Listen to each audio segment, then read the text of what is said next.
Well, our text this morning comes from Revelation of all places, chapter 6. It seems a shame to me that this text is not preached more often, at least not preached well.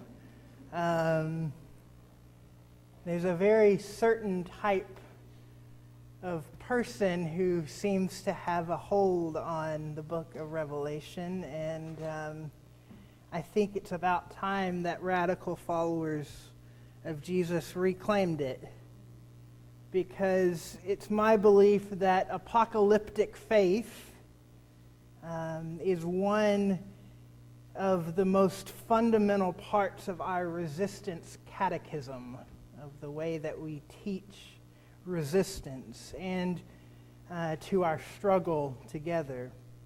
This particular text is, in my opinion, one of the more prophetic texts that we have when it comes to understanding the nature of empire. So we're going to be spending some time diving into this chapter, and there's a lot here that we won't get to. We're going to spend most of our time talking about these four horsemen. One of the reasons that I'm so drawn to apocalyptic literature is that it doesn't rise up from the perspective of dominant culture. Rather, it is from the perspective of political prisoners. It's a view of the world from below, particularly a view of the world that comes to us from behind prison bars. Ched Myers says that the Bible is like real estate in one way only. It's all about location, location, location. And so it matters that our text this morning comes from prison. As I've said here before, the Bible, these stories do not come set against the backdrop of Disneyland. You'd be hard-pressed to know that in many of our churches, though. So we're going to talk about context, and we're going to talk about landscape.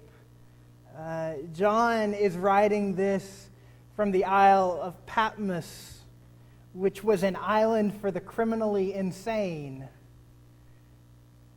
Paul, a man who also spent a lot of time in prison, talks a good deal about something called apocalypsis. Say that with me. Apocalypsis. An apocalypsis, where we get this word apocalypse. It's a Greek word that means unmasking. It is an unmasking of reality. It is us tearing away the veil of the empire's propaganda. The empire tells you that everything's all right. We're the greatest nation in the history of the world. That they're going to fix all of your problems. But apocalypsis is about unmasking those lies told to us by empire. To be a person of apocalyptic faith is to understand the nature of apocalypsis. It is to reveal the realities of violence and injustice in our midst. This is dangerous work, and can often lead to great depression, nihilism, crises of faith. To come to know that the world is broken is a painful and necessary step, after which our faith can never be the same. Praise be to God. This first unveiling is something that Reverend King knew a thing or two about. Martin King learned the reality of the world from inside its jails and, of course, by the very nature of being black in the South. In his speech Beyond Vietnam, given April 4th, 1967, 1 year, almost to the hour, before the U.S. government assassinated him, King identified what he calls the great triplets of racism, materialism, and militarism. Specifically, he says, when machines and computers' profit motives and property rights are considered more important than people, the giant triplets of racism, materialism, and militarism are incapable of being conquered. So I want us to start there with those triplets, because John's identifying similar themes. The empires may be different, but by the means by which they bring about death are quite similar. John's text starts with 4 horsemen. The first horseman we read in verse 2. Would somebody reread verse 2 for us? Can I get a volunteer to reread 2? Who's that?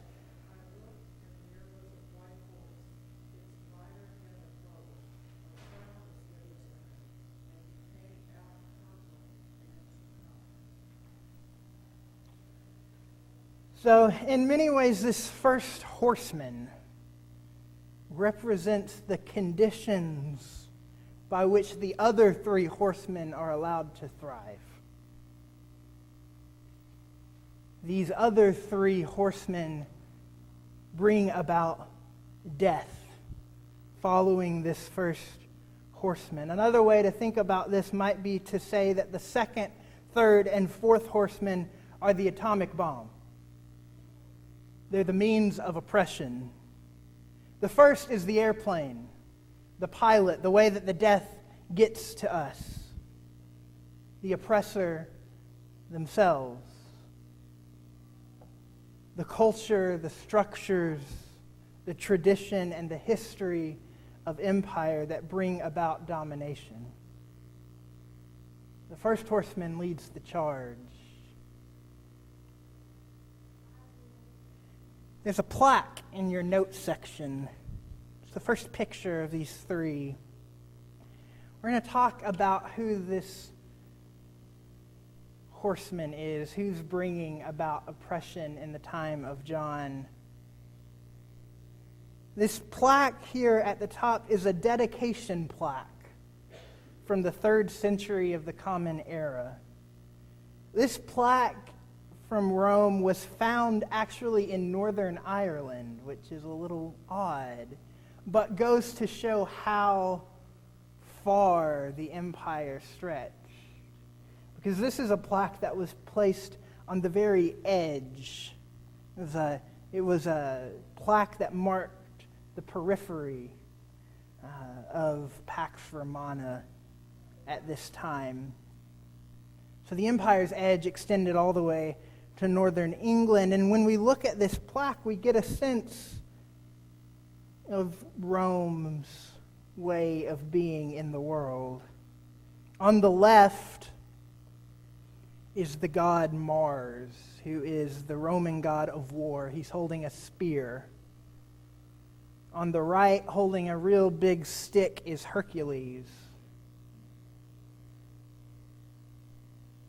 And along the bottom is a running boar, which is the symbol for the 20th Legion. The 20th Legion was the buffer zone. So they were placed in places where they were dealing with particularly unruly people. Among the places they were stationed was Palestine. And so whenever we talk about legions in the Gospels, we're talking about the 20th Legion. The inscription on this plaque translates, a detachment of the 20th Legion was built here. Those are the words. It's a pretty simple statement, but the message is undoubtedly stay in line. Bow down or else. This is the white horse.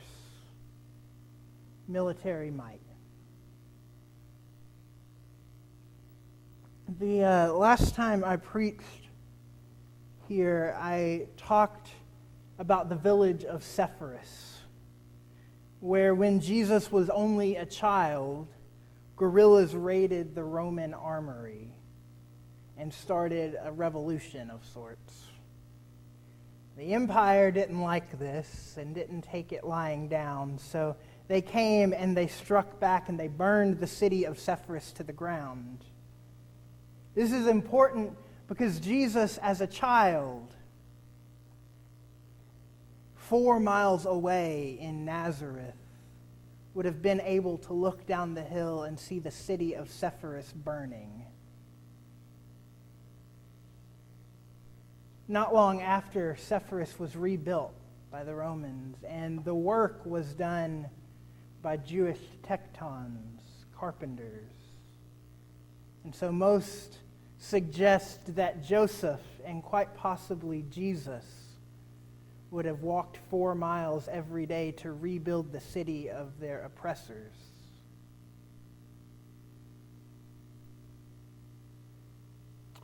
After the death and resurrection of Jesus, much later, in 66, a full-scale revolt spreads through Judea. And this revolt actually kicks the Romans out for 4 years and liberates Palestine for a short time. That is, until the empire strikes back again. They wage this slash and burn campaign from north to south, all the way through Galilee. And that culminates in the siege of Jerusalem, which marks the razing of Jerusalem to the ground and the sacking of the temple. For those living at this time, it represented the destruction of the universe for everything that it meant to be Jewish. People are dead or enslaved or have fled to the hills. And in response, Rome mints a coin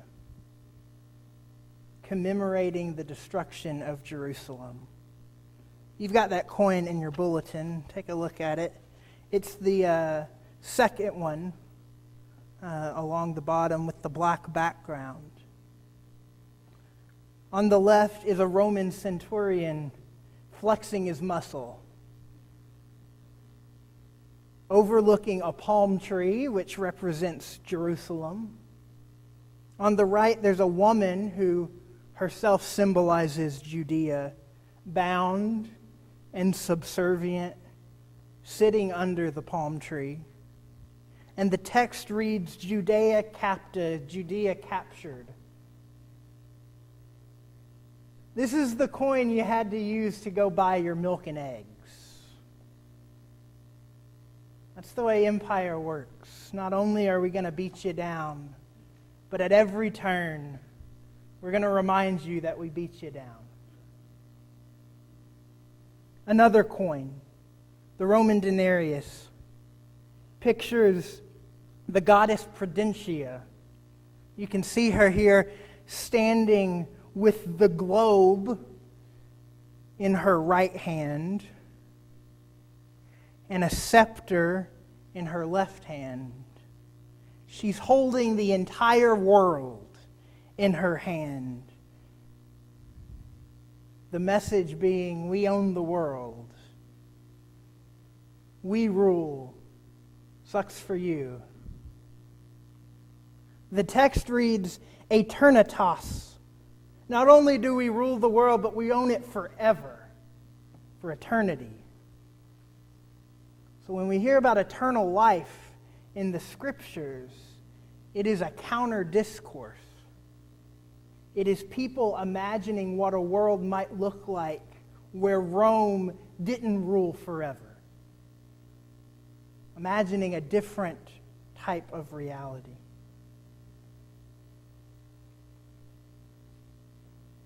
This is the first horseman. For us, the empire is different, but the methods, the second, third, and fourth horsemen, look strikingly and settlingly similar. Would someone read verse 4 for us, the second horseman?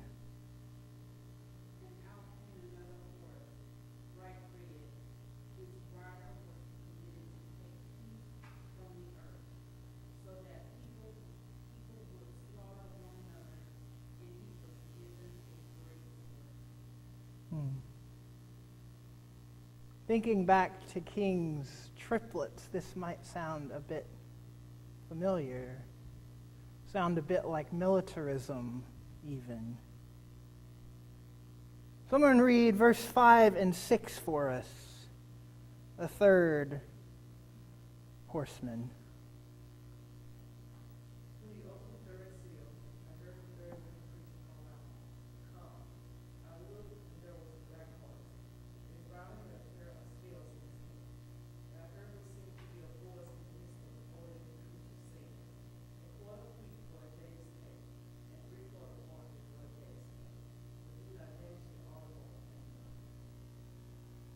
Why barley? Barley is poor people's food. This writer of the Apocalypse preaches an economy that inflates the price of food. Our supermarkets do this. Enter a poor neighborhood and see the price of food skyrocket. But luxury goods, goods for the rich, the oil and the wine, don't mess with those. Do not harm oil and wine, says the writer.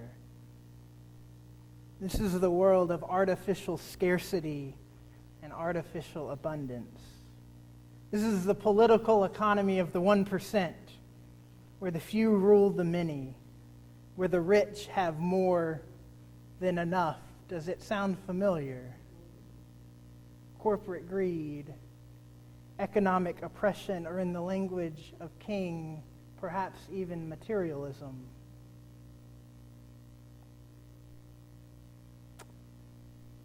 It is ironic, perhaps, that the horse is black, because in our context it seems impossible to separate the political economy of economic disparity from social and racial constructs as King so aptly saw and named them.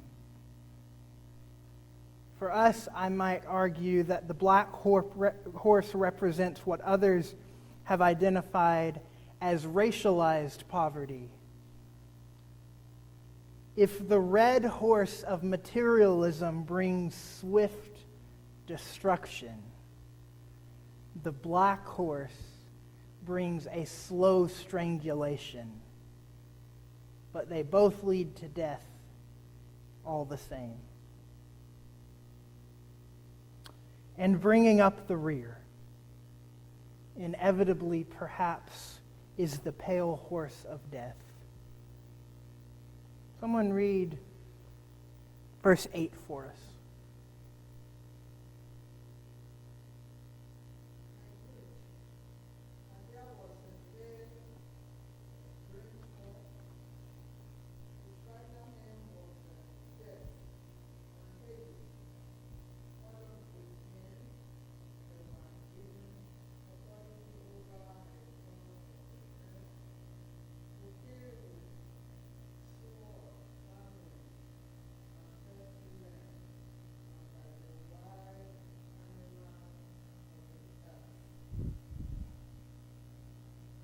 What does pestilence remind us of when you hear that word?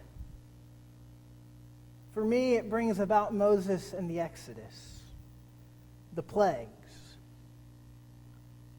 In the Exodus story, there are two revolts that happen. One, the slaves stage a massive walkout.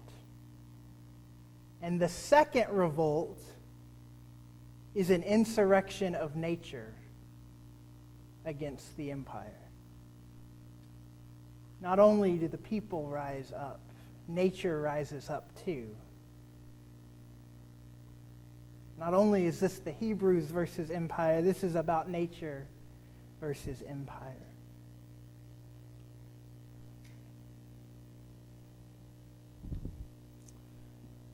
So this is dense stuff. What do we do with all of this, right? What do we do with all this metaphor about a place we don't live? How do we live in apocalyptic times of our own, when the empire is all around us, and when it's employing similar means of famine and war?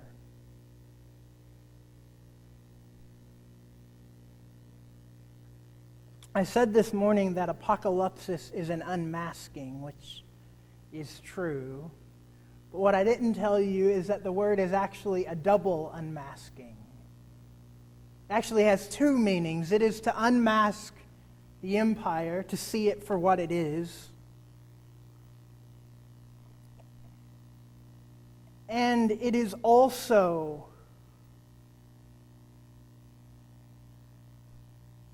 to unmask the world and see it for what it could be. Apocalypsis is about seeing that the world is burning and also coming to see that another way is possible.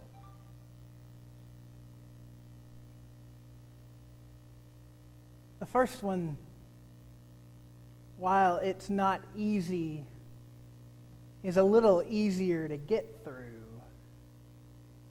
for some of us. It's easy to deal with rage, to come to know that the world is a flawed and oppressive thing.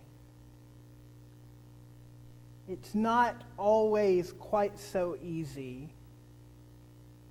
to imagine a new way of being in that world.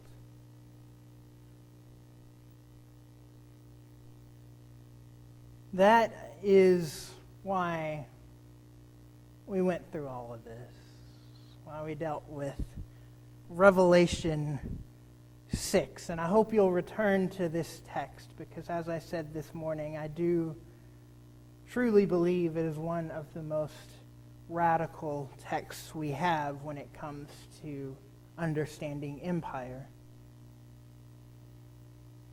But the real reason we talked Revelation this morning is to get to this second unmasking. In a world where the four horsemen are charging forward, where we're surrounded by the three triplets, our work together is to enter that second unmasking, to come to see that another world and another way is possible. So I'll end with the words of Martin King. His sermon, after all, is titled Reverend King and the Four Horsemen. So we need a little more Martin to close us out. Martin tells us,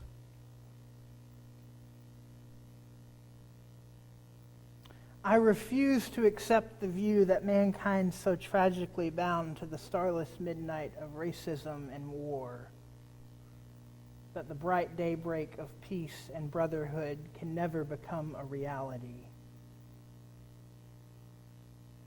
I believe that unarmed truth and unconditional love will have the final word.